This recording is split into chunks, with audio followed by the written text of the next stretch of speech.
જય દ્વારકાધીશ મિત્રો, ચાલો આજની વાર્તા શરૂ કરીએ. સાહેબ કેટલા વાગ્યા? બાજુમાં ઊભેલા મજૂર જેવા માણસે પૂછ્યું. એના જવાબમાં કાંડા ઘડિયાળ સામે નજર કર્યા વગર અવિનાશે જવાબ આપ્યો, 6:10. 50 વર્ષના અવિનાશે ગયા વર્ષે હાર્ટમાં તકલીફ થઈ હતી અને માઇલ્ડ એટેક આવી ચૂક્યો હતો. એ પછી ડૉક્ટરની અને પત્નીની સલાહ સહકારીને એણે સ્કૂટર ચલાવવાનું બંધ કર્યું હતું.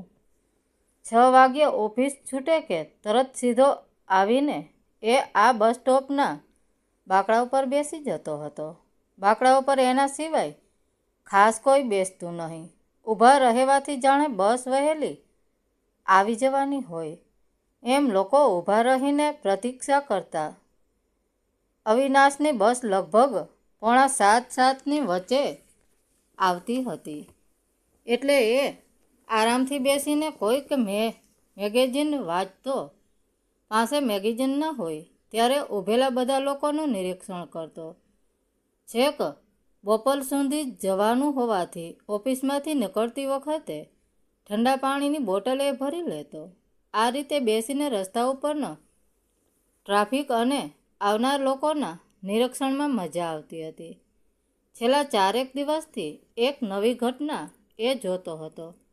એ બસ સ્ટોપ ઉપર આવે એ અગાઉ 18-20 વર્ષની એક કોલેજની જેવી છોકરી બાકડા ઉપર આવીને બેસી જતી હતી. લગભગ 6:20 એ એની બસ આવે ત્યાં સુધી એ અભ્યાસનું પુસ્તક કે ફૂલ સ્ક્રેપ નોટબુક વાંચતી હતી.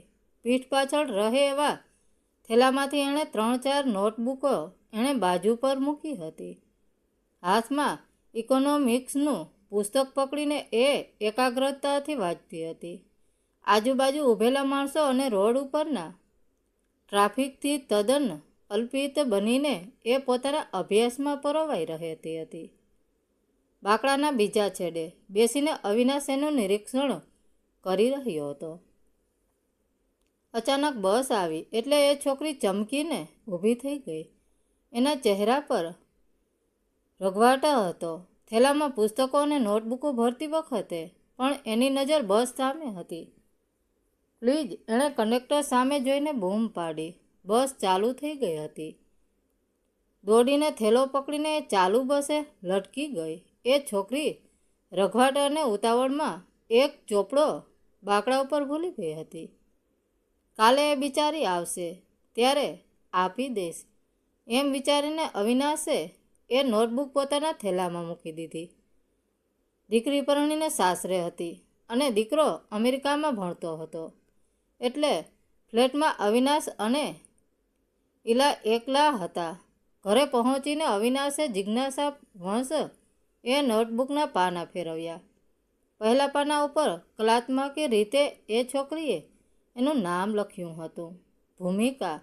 બસ એ સિવાય કશું નહીં. TYB કોમમાં ભણતી હતી અને મોતીના દાણા જેવા અક્ષરે અર્થશાસ્ત્ર વિષયના સવાલ જવાબથી આખી નોટબુક ભરેલી હતી. બીજા દિવસે એ બસ સ્ટોપ પર પહોંચ્યા ત્યારે એ છોકરી ભૂમિકા એની રાહ જોઈને જે ઊભી હતી. અંકલ, મારી એક નોટ જડી છે? ચિંતાતુર અવાજે એણે પૂછ્યું. અવિનાશે થેલામાંથી એ નોટબુક કાઢીને એના હાથમાં આપી. Thank you uncle. એણે આભારવંશ નજરે અવિનાશ સામે જોયું. અત્યારે તદ્દન નજીક ઊભી હતી એટલે અવિનાશે ધ્યાનથી એના ચહેરા સામે જોયું. ગોરી પણ સાવ ફીકી ત્વચા, ચહેરા પર આછી ઉદાસી અને તણાવ, પારદર્શક નિખાલસ આંખોમાં ઉદાસી હતી અને આંખોની આસપાસ કાળા કુંડાળાની શરૂઆત થઈ ગઈ હતી. અવિનાશ એનું નિરીક્ષણ કરી રહ્યો હતો છે. એનાથી એ સાવ બેખબર હતી. હાથમાં ચોપડો પકડીને ધીમે ધીમે કાળજીપૂર્વક એ એક પાનું ફેરવી રહી હતી. પૂરેપૂરી તલ્લીનતાથી શ્વાસ રોકીને એકાગ્રતાથી બધા પાના ચકાસી રહી હતી. એ પછી એના ચહેરાનો રંગ ઉડી ગયો. આંખો પહોળી કરીને એ સાસંગ નજરે અવિનાશ સામે તાકી રહી. અંકલ, પ્લીઝ, આ ચોપડામાંથી તમને કંઈ મળેલું? ધ્રુજતા અવાજે જાણે કરગરતી હોય એમ એણે ફરીથી પૂછ્યું. અંકલ, સાચું કહેજો, આમાંથી કંઈ જડ્યું છે તમને? અવિનાશ આશ્રયથી એની સામે તાકી રહ્યો. એ છોકરી જે રીતે અવિનાશની પૂછી રહી હતી એ જોઈને એ સસ્તબંધ બની ગયો. આ તો આવ ગલા પકડ ગલા જેવો ઘાટ થયો. નહીં તો એણે લગીર સખતાઈથી સામો સવાલ પૂછીને પછી એ છોકરીના માસૂમ ચહેરા સામે જોઈને સમજાવ્યું.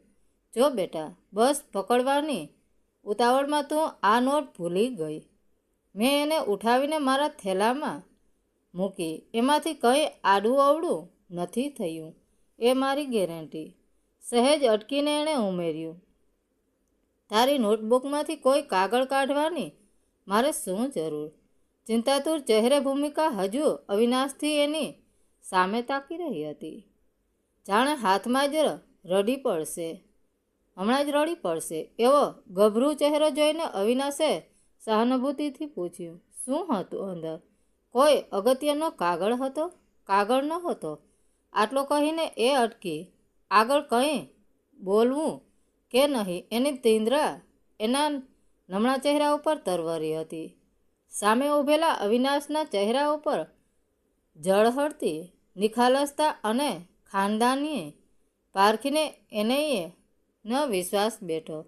1000 રૂપિયાની કડકડતી નોટ હતી. કોલેજ જવા નીકળતી હતી એ જ વખતે મમ્મીએ એની દવા લાવવાનું યાદ કરાવ્યું અને 1000 રૂપિયાની નોટ આપી. ઉતાવળમાં મેં મૂર્ખામી કરી. પૈસા પર્સમાં મૂકવા જોઈએ. એને બદલે એ વખતે આ નોટ વાંચતી હતી, એમાં જ મૂકી દીધી. આ નોટમાં જ એ 1000ની નોટ મૂકી હતી. એની ખાતરી છે. પોતાના નિરીક્ષણના આધારે અવિનાશે કહ્યું. તારી બધી નોટબુક દેખાવામાં એક સરખી છે. શક્ય છે કે ઉતાવળમાં તે કોઈ બીજા નોટમાં મૂકી દીધી હોય અને તું આમાં શોધતી હોય. વિચારી જો અંકલ, કાલથી કોલેજની પરીક્ષા છે. પહેલાં પેપર ઇકોનોમિક્સનું છે અને હું એ વાંચતી હતી. એ જ વખતે મમ્મીએ પૈસા આપેલા. આઈ એમ શ્યોર. અવિનાશે હજુ ખાતરી નથી થઈ એવું ભૂમિકાને લાગ્યું એટલે એણે રડમસ અવાજે પોતાની પરિસ્થિતિ સમજાવી. બાકીની બધી નોટોમાં પાના બે વાર ફેદી નાખ્યા. છેલ્લી આશા આ નોટ ઉપર હતી, પણ હવે તો એના ઉપર પણ પાણી ફરી વળ્યું. સોરી બેટા. એ છોકરીના નિષ્પાપ ભોળા ચહેરા ઉપર જે ગભરાહટ અને વેદના હતી એ જોઈને અવિનાશને યાદ આવી ગઈ. એણે રસ્તો બતાવ્યો. એક કામ કર, દવા લઈને જ ઘરે જવાનું હોય તો ચિંતા ના કરીશ. આગળ 4 રસ્તે દવાની દુકાન છે, ત્યાંથી અપાવી દઉં. દવા તો 280 રૂપિયાની જ આવે છે. બીપીની દવા દર મહિને હું જ લાવી આપું છું. બીક અને ગભરાટથી એનો અવાજ ધ્રુજતો હતો. પણ બાકીના પૈસાનું શું? જો પૈસા ખોવાયા છે એવી ખબર પડશે તો મમ્મી ચામડી ઉતારી નાખશે, જુડી નાખશે. મને કાલથી મારી એક્ઝામ શરૂ થાય છે. એ આખી એક્ઝામ બગડશે. તું વધારે પડતી ચિંતા કરે છે. આટલી નાનકડી ભૂલ માટે કોઈ માતા પોતાની દીકરીને મારે નહીં. તમે મારી મમ્મીને ઓળખતા નથી. એનો ત્રાસ વેઠીને કઈ રીતે એની સાથે રહું છું એની તમને ખબર નથી. અવિનાશની સામે તાકીને એ ધ્રુજતા અવાજે પોતાની પીડા ઠલવાતી હતી. કાચનો એક ગ્લાસ ફૂટી ગયો હોય તોય ગાલ ઉપર તમાચો પડે અને એ પછી 3 દિવસ સુધી મારું લોહી પીધા કરે. દુશ્મનને પણ કોઈ ના આપે એવો માનસિક ત્રાસ આપે છે મને. સતત એકની એક વાત માથામાં હથોડા મારતી હોય એ રીતે સંભળાવ્યા કરે. મારી જગ્યાએ બીજી કોઈ છોકરી હોય તો આપઘાત કરીને મરી ગઈ હોય યા તો પાગલ થઈ ગઈ હોય. મને રીબાવીને એને આનંદ મળે છે. સાવ આવું ના હોય બેટા, અવિનાશે સમજાવ્યું. દીકરી સામે માને આવી દુશ્મનના વડ થોડી હોય. તમને એનો પરિચય નથી એટલે તમે આવું બોલો છો. અંકલ, અમદાવાદ તો 1 મહિનાથી જ આવ્યા છીએ. ભૂમિકાએ નિખાલસતાથી માહિતી આપી. એના નાનકડા હૈયામાં થીજેલો પીડાનો પર્વત અનાયાસે જાણે ઓગળી રહ્યો હતો. અગાઉ સુરત રહેતા હતા. એ બેંકની કોલોનીમાં જઈને પૂછો કે સંગીતાબેનનો સ્વભાવ કેવો. કોઈને પણ પૂછશો તો એ તરત કહેશે કે 2 હાથ ત્રીજું મસ્તક જોડીને એમનાથી 1 માઇલ દૂર રહેવું સારું. એમના પડછાયાથી પણ દૂર રહેવું. અવિનાશ હવે ધ્યાનથી સાંભળતો હતો. એ દુભાયેલી છોકરીના તંગ ચહેરા સામે જોઈને એણે હળવેકથી પૂછ્યું, મમ્મી આટલું બધું લડે ત્યારે પપ્પા એમને કંઈ કહે નહીં? એ વચ્ચે પડીને તને બચાવે નહીં? પપ્પા નથી. હું 2 વર્ષની હતી ત્યારે જ. ભૂમિકાના ભીના અવાજમાં ડૂસકું ભળ્યું. સુરતમાં કોલોનીની વાળા કહે છે કે મારી મમ્મી એમને ભયાનક માનસિક ત્રાસ આપતી હતી. રોજ ઝઘડા કરતી હતી. એમની સાથે તમે મરી જાઓ તો સારું એમ કહીને ઉશ્કેરાતી હતી. અંતે એક કંકાસથી કંટાળીને એમણે આત્મહત્યા કરેલી. એ છોકરીની પાપણ ઉપર આવીને અટકી ગયેલા અશ્રુબિંદુ સામે અવિનાશ તાકી રહ્યો. થેલામાંથી પાણીની બોટલ કાઢીને એણે ભૂમિકાના હાથમાં આપી. એકી શ્વાસે અડધી બોટલ ખાલી કરીને ભૂમિકા આભારવશ નજરે એની સામે તાકી રહી. પછી તો પપ્પાની જગ્યાએ એને રાહે નોકરી મળી ગઈ. એ પછી તો પાવર વધી ગયો એનો. પપ્પા જોડે એને કંઈ દુશ્મનવાટ હતી એ હજુ નથી સમજાયું મને. પણ હવે પપ્પાના પ્રતિનિધિ તરીકે એ મારી ઉપર વેર વાળે છે. નાની નાની વાર્તા એવી રીબાવે કે ના પૂછો વાત. છંછેડાયેલી વાઘણની સાથે સસલું રહેતું હોય એ રીતે જીવું છું એની સાથે. જો બેટા, મન ઉપર બહુ ભાર ન રાખવો. અવિનાશે એના માથા ઉપર હાથ મૂક્યો અને ખિસ્સામાંથી પાકીટ કાઢ્યું. 1000 રૂપિયાની નોટ કાઢીને એણે ભૂમિકાના હાથમાં આપી. ભૂમિકા આશ્ચર્યથી તાકી રહી. બીજી જ સેકન્ડે એણે જોરથી માથું ધુણાવીને ના પાડી. અંકલ, સોરી, મારાથી આ રીતે કોઈના પૈસા ના લેવાય. અરે ગાંડી, તારી માં તને ઝઘડશે અને તારી પરીક્ષા બગડશે. એવું ના થાય એટલે પ્રેમથી આપું છું. હવે ના પાડતી. 1000 રૂપિયામાં હું ગરીબ નથી થઈ જવાનો. પ્લીઝ લઈ લે અને સાચવીને પર્સમાં મૂકી દે. પ્લીઝ. ભૂમિકાનો ગોરો ચહેરો પરસેવે રેબઝેબ હતો. જોરથી માથું ધુણાવીને ના પાડ્યા પછી એણે સ્ટેન્ડ ઉપર ઊભેલા લોકો સામે નજર કરી. પછી અવિનાશ સામે 2 હાથ જોડ્યા. અંકલ, પ્લીઝ આગ્રહ ના કરો. બધા જોઈ રહ્યા છે. મારાથી આ રીતે પૈસા ના લેવાય. લમણે લખાઈ હશે એ પીડા હું ભોગવી લઈશ. ધીમા અવાજે જાણે મનોમન બોલતી હોય એમ એ બબડી. હું પણ મૂરખ છું. કોણ જાણે શું થઈ ગયું કે આખી રામ કહાણી તમને સંભળાવી દીધી. વગર વિચાર્યે એક અજાણ્યા વડીલને ઘરની વાત કહેવા બેઠી. એમાં તારો કોઈ દોષ નથી બેટા. અવિનાશે પ્રેમથી એના માથા ઉપર હાથ મૂક્યો. તે કોઈ મૂર્ખામી નથી કરી. તે કોઈ અજાણ્યા વડીલને ઘરની વાત નથી કહી. ઘરના વડીલને અજાણી વાત કહી છે. આશ્ચર્યથી સસ્તબમ ભૂમિકા અવિનાશની સામે આંખો પહોળી કરીને તાકી રહી હતી. તારા પપ્પાનું નામ નીતિન મનસુખલાલ જોશી ખરું? અવિનાશ એ જાણે માનવામાં ના આવતું હોય એમ ભૂમિકા થ્રીજી ગઈ હતી. એણે હળવેકથી હકારમાં માથું હલાવ્યું. તારા પપ્પાનું નામ નીતિન મનસુખલાલ જોશી અને મારું નામ અવિનાશ મનસુખલાલ જોશી. બોલતી વખતે અવિનાશની આંખોમાં જળજળિયા ઘસી આવ્યા હતા.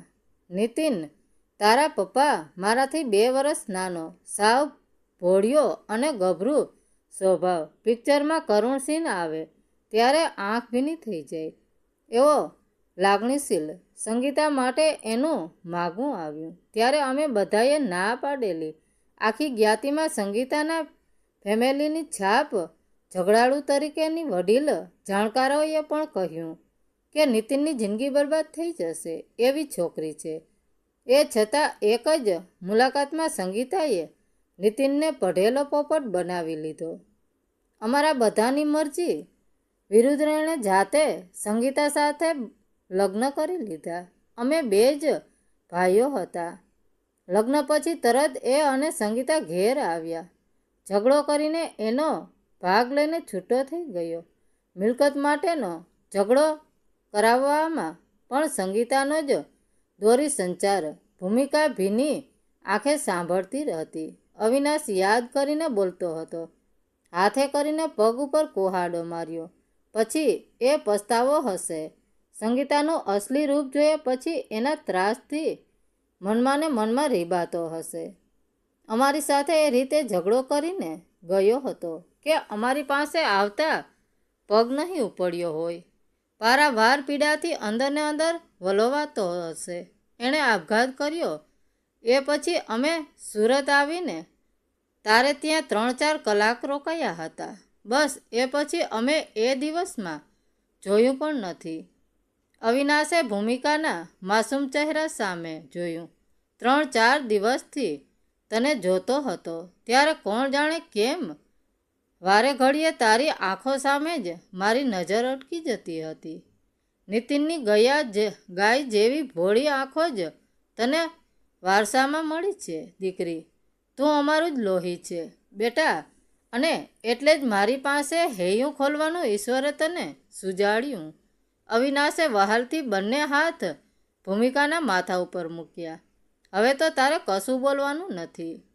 અત્યારે આ 1000 રૂપિયા લઈને સાચવીને પર્સમાં મૂકી દે. આ મારું કાર્ડ પણ આપું છું. કંઈ પણ તકલીફ હોય કે મનમાં ભાર જેવું લાગે ત્યારે જરાય સંકોચ વગર દોડીને અમારી પાસે આવી જવાનું. તારી મા સાથે અમારે કોઈ લેવા દેવા નથી, પણ તું તો અમારું જ લોહી છે. અમારું ઘર એ તારું જ ઘર છે દીકરી.